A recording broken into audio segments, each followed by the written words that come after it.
এইটা আমি কি রান্না করলাম? আমার নিজের রান্না খেয়ে তো আজকে আমি নিজে পুরাই বেহুশ।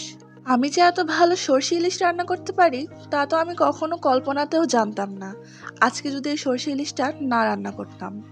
প্লিজ এটা নিয়ে কিন্তু কেউ হাসাহাসি করবেন না, কারণ সরষে ইলিশ আমি খেয়েছি বহুবার, কিন্তু রান্না করছি এই প্রথমবার।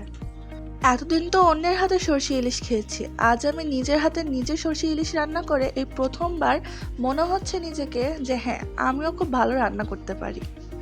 যদিও বা মধ্যবিত্ত ফ্যামিলির একজন মেয়ে আমি, আর মধ্যবিত্ত ফ্যামিলিরই এক বউ আমি, তো এত বড় ইলিশ কিনা তো আমার পক্ষে সামর্থ্যের বাহিরে, তাই একটা ছোট মাঝারি সাইজের ইলিশ নিয়ে নিছি।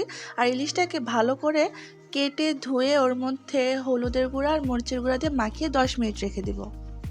আগে থেকে আমি কিছু সর্ষে ভিজিয়ে রেখেছিলাম, এতে করে কিন্তু সুন্দর মিহি হয়ে ব্লেন্ড হয়।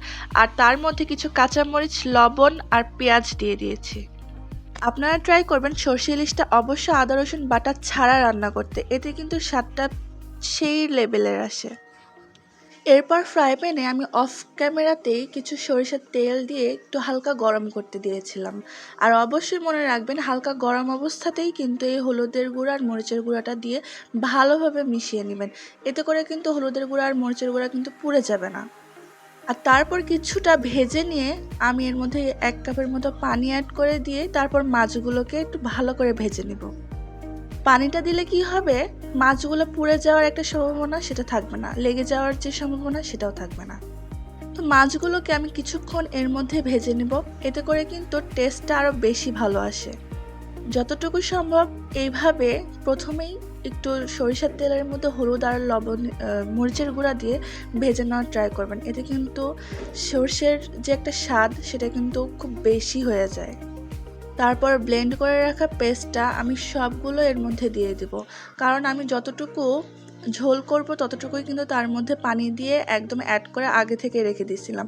আমি কিন্তু এখানে আর কোনো এক্সট্রা কোনো পানি অ্যাড করিনি, আর করার দরকারও হবে না। আপনারা যারা একটু বেশি করে পরিমাণে ঝোল খেতে চান তারা আর একটু পানি অ্যাড করতে পারেন, কিন্তু আমার অতটা ঝোলের প্রয়োজন নেই। তো আমি যতটুকু দরকার ততটুকুই আমি পানি আগে থেকে অ্যাড করে রাখছিলাম। তো এতটুকুর মধ্যে আমি মাছটাকে ভালো করে ঢেকে ঢেকে সিদ্ধ করে রান্না করে নেব। দেখতে পাচ্ছেন কতটা ভালো লাগতেছে দেখতে। আর অবশ্যই এর মধ্যে যখন হয়ে আসবে তার 3 থেকে 4 মিনিট আগে কয়েকটা কাঁচামরিচ অ্যাড করে দেব, এতে কিন্তু তেতো ভাবটা কিন্তু আসবে না। আপনি বিশ্বাস করেন, আমি এই প্রথম রান্না করছি, কিন্তু অনেকের কাছে শুনছি যে ভাবি হচ্ছে সরিষা ইলিশ রান্না করলে খুব তেতো লাগে বা খেতে ভালো লাগে না, কিন্তু ট্রাস্ট মি গাইস, আমি কিন্তু এই প্রথম রান্না করছি আর প্রথমে কিন্তু আমি একদম বাজি মেরে দিছি বলতে পারেন। আপনারাও চাইলে আমার এই ট্রিক্সের রান্নাটা করতে পারেন, এতে করে কিন্তু তেতো ভাবটা লাগবে না, আর খেতে দুর্দান্ত মজা হয়েছিল। আপনাদের ভাইয়া তো বলতেছিল যে আরেকদিন অবশ্যই এভাবে রান্না করবা। তো যাই হোক, আমি তো চলে যাচ্ছি আমার মায়ের বাসায়, আপনাদের ভাইয়া চলে যাচ্ছে আরেক জায়গায় খেলতে। তো দেখা যাক, আবার যখন এক জায়গায় হব তখন অবশ্যই রান্না করে খাওয়াবো তাকে। দেখতে পাচ্ছেন গ্রেভিটা কতটা সুন্দর হয়েছে। আমার তো মনে হচ্ছে আমি এই ভিডিওটা যখন ভয়েস দিচ্ছি তখনই আমি কতগুলো ঢোক গিলছে, অবশ্য আপনারা বুঝতে পারছেন আমার কথাগুলো শুনে। তো আজকের ভিডিওটা এ পর্যন্তই। কেমন লাগলো অবশ্যই জানাবেন, আর অবশ্যই রেসিপিটা বাড়িতে ট্রাই করে আমাকে কিন্তু রিভিউ দিতে ভুলবেন না। আর আমাকে যারা পছন্দ করেন তারা অবশ্যই আমার চ্যানেলটাকে সাবস্ক্রাইব করে পাশে থাকবেন।